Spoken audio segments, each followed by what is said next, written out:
companies are trying to transition to some new way of working, which is all unknown to everybody.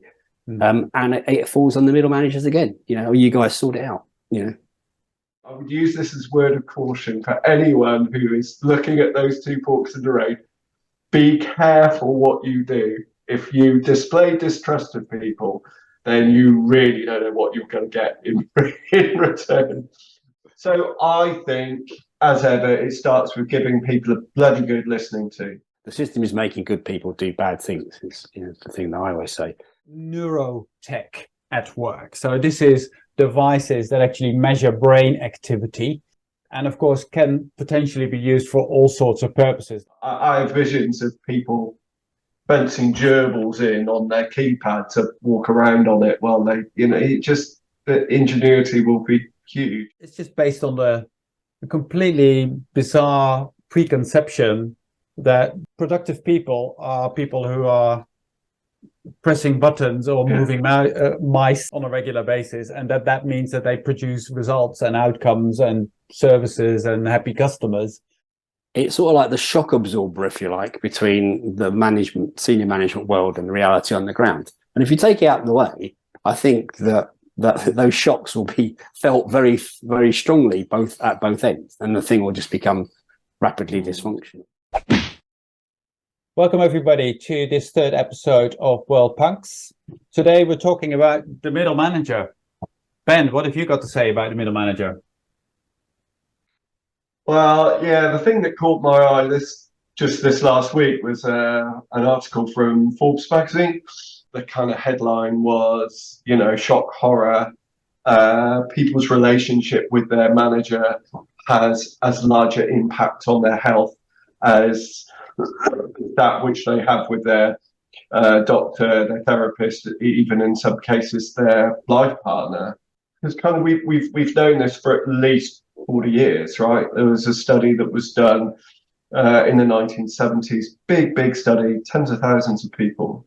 And at the time when half the adult population smoked in the Western world, it was found that the relationship with a bad manager was worse for your health in the long run than taking up smoking.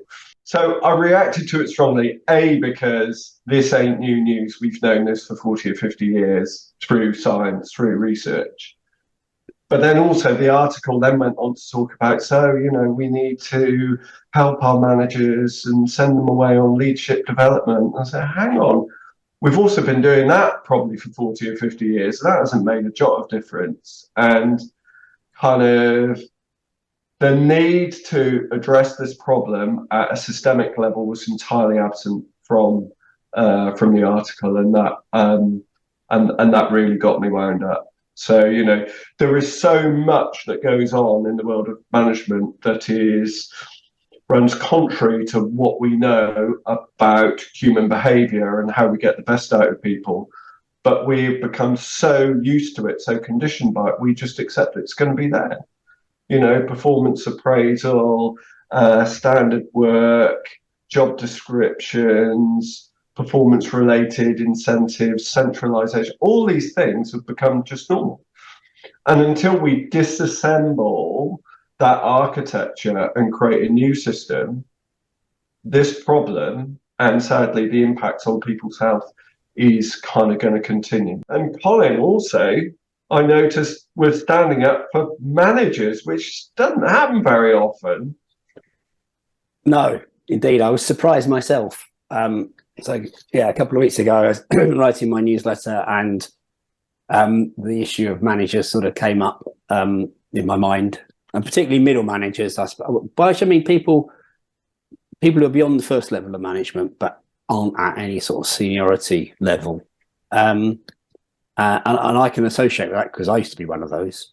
They're constantly under pressure from above, because targets, are being pushed down and the demands are always increasing.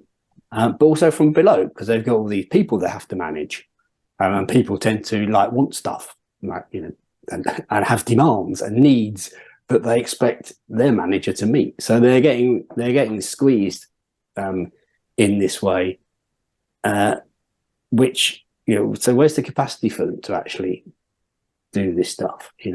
They're already stretched beyond belief. Particularly, COVID came along and they had to suddenly, get much more touchy-feely than they used to be, arguably. And now companies are trying to transition to some new way of working, which is all unknown to everybody. And it falls on the middle managers again. You guys sort it out. How's the development been? Has the health impact been worse? I mean, we talked about mental health in our previous episode. What can be said about that? Burnout levels are going through the roof at the moment, and I think middle managers are in the front line of that, really, right? Because they've got all this extra responsibilities that they have no idea how to discharge, really, and they're not really being told from above. And it's quite, as we all know, if you've reached that level, you've probably been doing the same thing for I don't know, 10 years or more, or something. And now you've got to change, and that's a challenge for everybody. And for the people, they've also got this thing of loss of control, haven't they, which they're expected to have. So well, I can't see my people working, so maybe they're not working. And they're not allowed to say, "But I trust them," because they might be working in a low trust environment. So they're really caught, on the horns of a dilemma there. And my fear is that actually they end up, being pushed into behaviours that are bad for the people that are working for them, that don't work, but actually also cause them a lot of pain because it's not aligned with their values, and and then they suffer this thing called moral injury, where you feel you're being forced to do stuff that you really don't agree with, and that's and then you can get into really dark places with that. Yeah. What I read in an article the other day, though, is that some middle managers are better at dealing with this ambiguity and this new situation than others. Unsurprisingly, it turns out that female managers tend to be better at this. Who knew? And more experienced managers are better at this as well. Wow. Ben, does this link in with some of the findings that you already knew from those 40, 50 years that have gone by? Or is this something that is particularly relevant in this new day and age? Yeah, so I think that our current circumstances, so our post-COVID world, has brought into very, very sharp relief a number of things that have been there for a long time. So when you don't have absolute visibility of people sat down at a desk in an office, there's a kind of a sliding doors or a moment of truth moment there, isn't there? So you've got a choice fundamentally.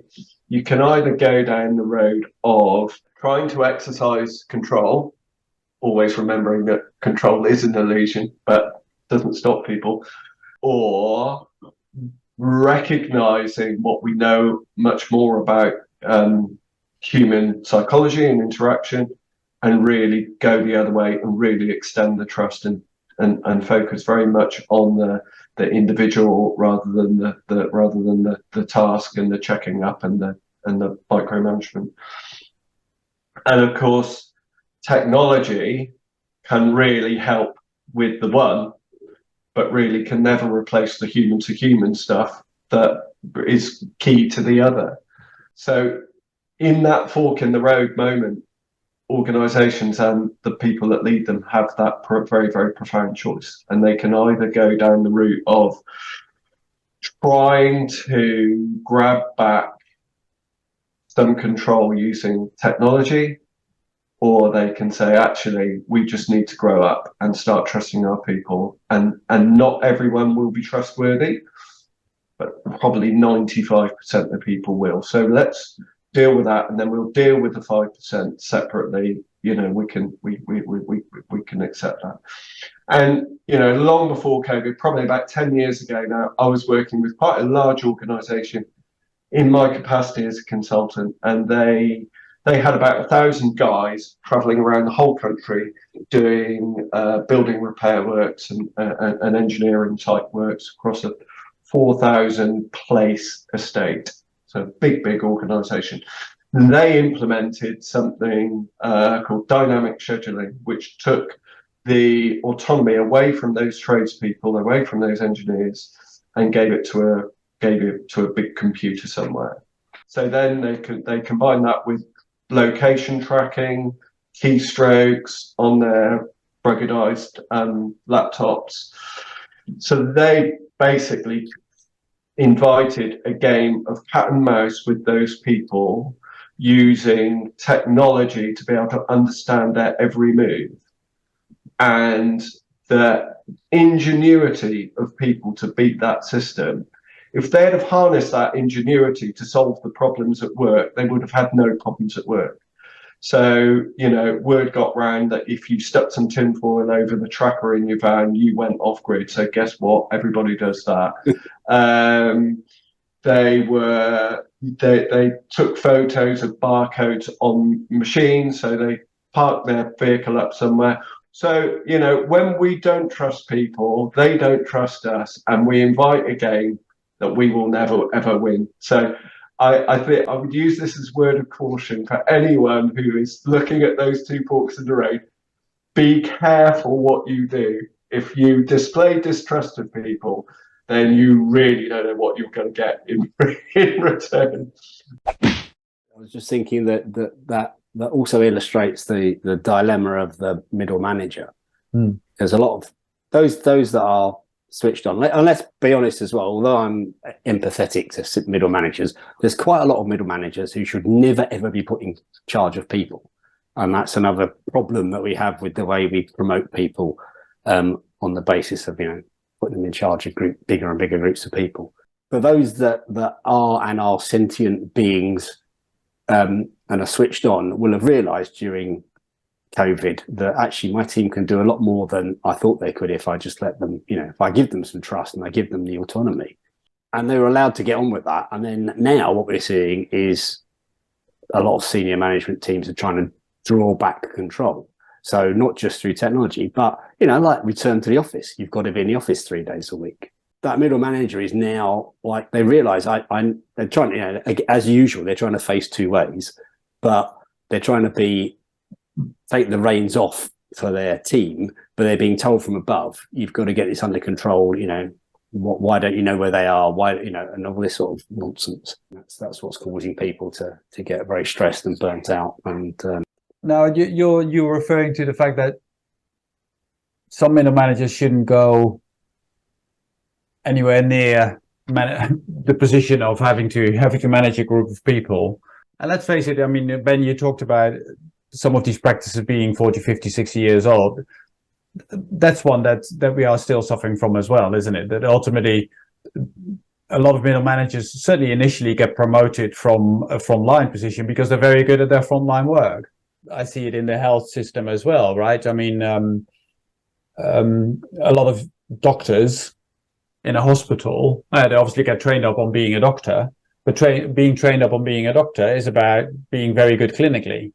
And getting lots of patients under your belt, making sure that you become proficient and confident and all the rest of it, and making the right decisions at the right time and doing all these clinical procedures correctly. Once they become a consultant, all of a sudden they are expected to also lead a department and make policy type decisions and manage groups of people. They've never been trained for that. So they arrive at that position when they're 35, 36, 37 years old. They've never, ever been trained on that. And when you see what kind of leadership training they get, it's about how the NHS works, the structure of the NHS. Yeah.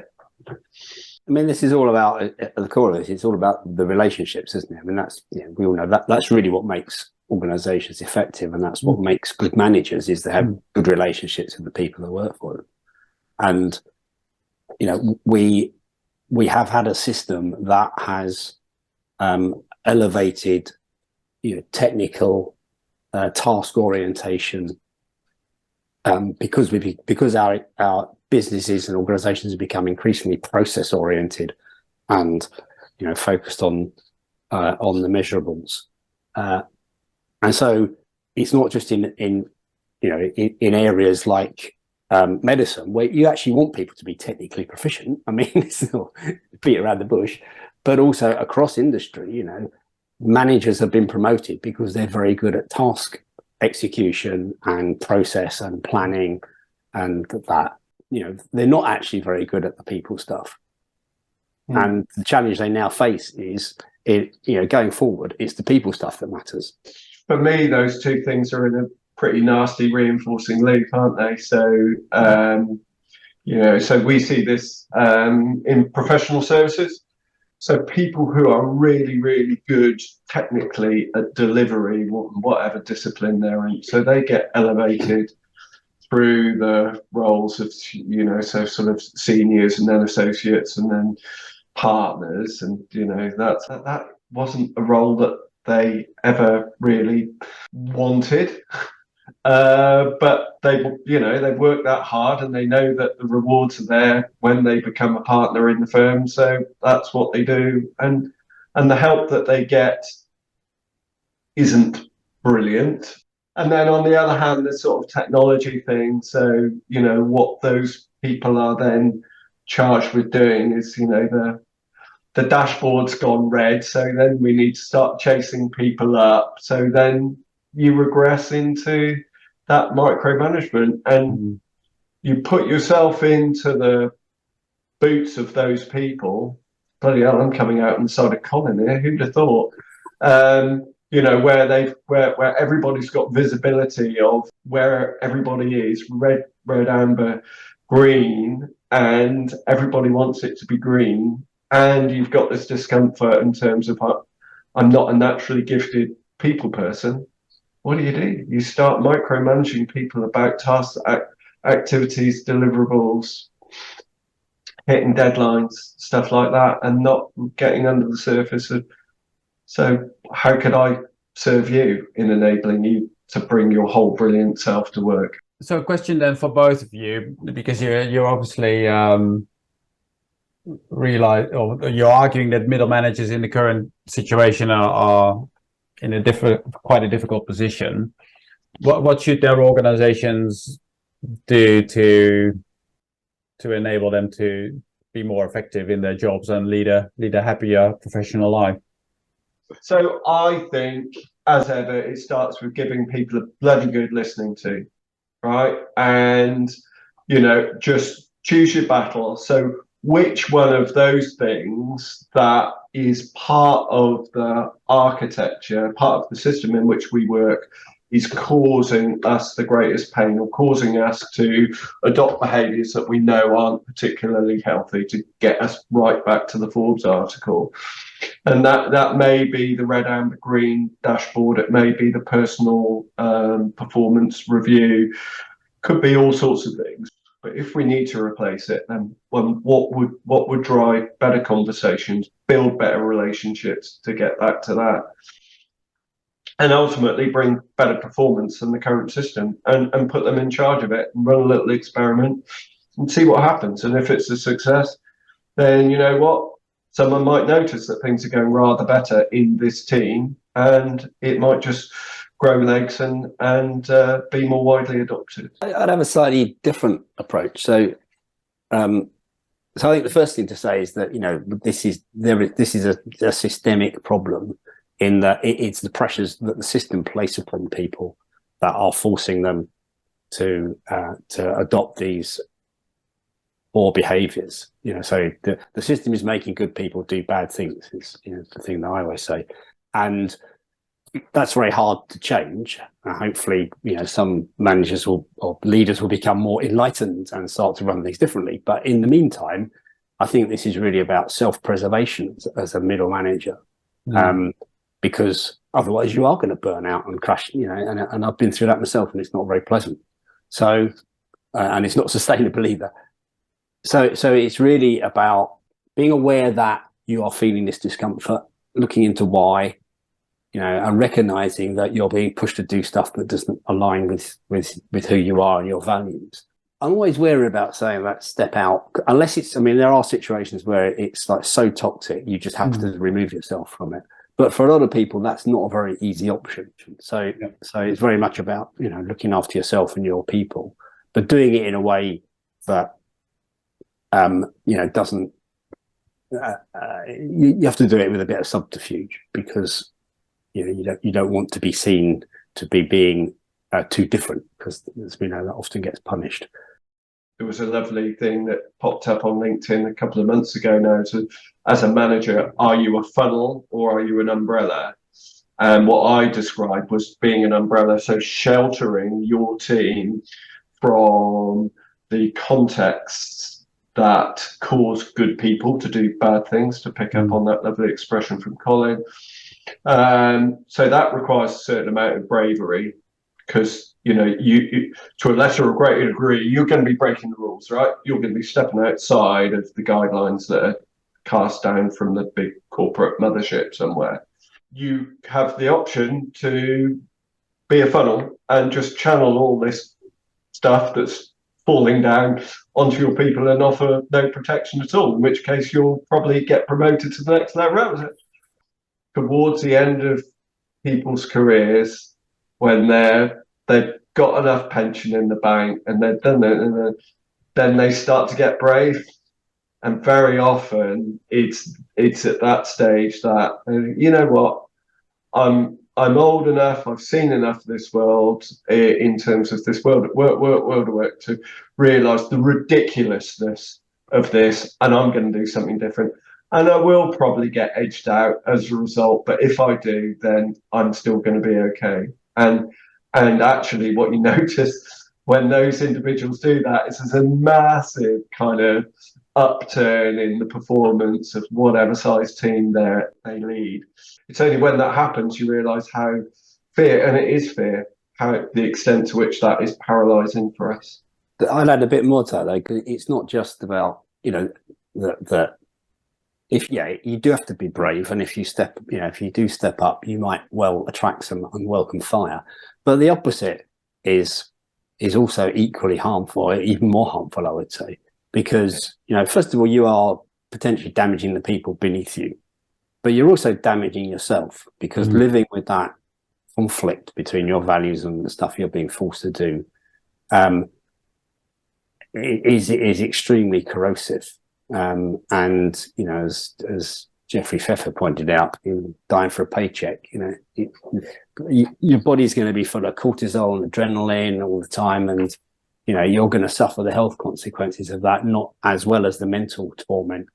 So if you are a person of conscience and values, then you have to act in accordance with them, because to deny them is actually very, very bad for you. Yeah. Right, I want to shed a slightly different light on the topic of the role of middle manager and in the different types of organizations that we're dealing with, if I may. We talked already briefly about low trust organizations. We talked a little bit about the advent of technology to help, between inverted commas, organizations to continue to exert control over their performance and compliance. And especially now in the context of people working much more remotely, of course, we've seen some pretty bizarre examples of that proliferating quite a lot, right? And I'm talking about monitoring software, whether people are actually active behind their keyboard at home. So we're talking keystroke monitoring software, internet usage, taking screenshots on a regular basis, even looking at webcam data on whether you're actually in front of your keyboard and all the rest of it. Now, apparently about 25% of UK companies use this kind of software, which I thought was pretty staggering. It's actually 60% allegedly in the US. Absolutely incredible. And in 25% of cases, companies have actually used this kind of data to sack employees. So absolutely staggering. Now, if you think that's already quite alarming, which I personally do, this is not even the beginning, because in a hot off the press article in HBR, Harvard Business Review, that fell on my doormat yesterday, there's a fascinating article on Neurotech at work. So this is devices that actually measure brain activity and of course can potentially be used for all sorts of purposes. They can be used positively. They can be used to perhaps suggest that it's time for you to take a break because you've been at it now behind your keyboard for too long, and they can see that actually you're being no longer effective and it's time to go and have some fresh air or something like that. They can be positive in the sense that they might help you as a truck driver to notice that you're not alert anymore, and it's certainly time for a break in for the sake of everybody's health and safety. But of course, they can easily also be used for all sorts of dark purposes going forward. And I think what we've already seen with the advent of monitoring software is that that's not unlikely then, is it? Because what technology makes possible usually gets done and then some. What does this mean for the middle manager? Is this an extra tool in the toolkit? Is it going to replace them altogether? What to make of this? This is sort of like the humans are just meat puppets type approach to business, isn't it? And you sort of feel there must be there's diminishing returns here because as Ben pointed earlier, people will find ways of circumventing this simply because they resent being treated in this way. I mean, this is not going to be good for engagement, is it? I mean, and we all know that disengaged employees are not terribly productive. So you're really pushing everybody down to the lowest common denominator just from a business point of view. I think it's a completely unacceptable infringement of people's liberty. That's not a low trust environment, is it? That's a no trust environment. My face probably said it all. I mean, I was horrified. I had no idea that there was those sorts of levels of adoption. I thought it was used by a fraction of organisations. Our ingenuity is limitless when we feel that we are being controlled, and I have visions of people fencing gerbils in on their keypad to walk around on it while they, the ingenuity will be huge. And wouldn't it be lovely if we could harness that ingenuity in service of the purpose of the organisation? Wouldn't that be a better idea? First and foremost, I think that kind of monitoring software, I think it's just based on the completely bizarre preconception that productive people are people who are pressing buttons or moving mice on a regular basis, and that means that they produce results and outcomes and services and happy customers, which of course is total nonsense. I mean, a lot of work, certainly in this knowledge economy that we're living in, is about ideas, it's about collaboration, it's about working together with other people. It's got nothing to do with whether you're behind your keyboard or not. I may well get the best ideas while I'm out on a run or walking the dog, which I don't have, that actually might benefit the company that rather than sitting behind a keyboard and having been recorded. So I think, as often is the case when it's about control, performance and compliance, we try to measure the things that are easy to measure rather than the things that are actually relevant and related to good performance in the first place. I mean, you might argue that this is a threat to the existence and the future of the middle manager, right? Because we already have Slack and all sorts of other tools that help the communication of information throughout the company, that perhaps takes the middle manager out of the equation as the conduit of up top to bottom and bottom to top information flows. We now get control performance management software that alleges to oversee what frontline workers are actually doing and whether it's all up to scratch. So what's the future of the middle manager in that world, do you think? I think there's an unstated role of the middle manager, which is I was in BT, they used to talk about the sponge being the middle manager, the sort of this middle management layer that whatever came down from above would get sort of absorbed and wouldn't reach the front line. And it sort of misunderstands the purpose, which is most of what comes down from above is nonsense, which then has to be translated into things that people can actually do. Actually, in BT, there were some managers who would deliberately corrupt what was the intention from above, which was apparent in the process. But quite often it was just a case of, well, we can't implement what they're saying, so we'll have to figure out something else that we can implement and hope that's somewhere near what's supposed to happen. And then the other way around goes back, because the top want the reporting of a certain sort of worldview, if you like, and the reality on the ground is often quite different. So the middle management layer is like, well, hang on a minute, we need to make this sound a bit like what they think they'll understand, and then we'll, then we'll report it back up. So it's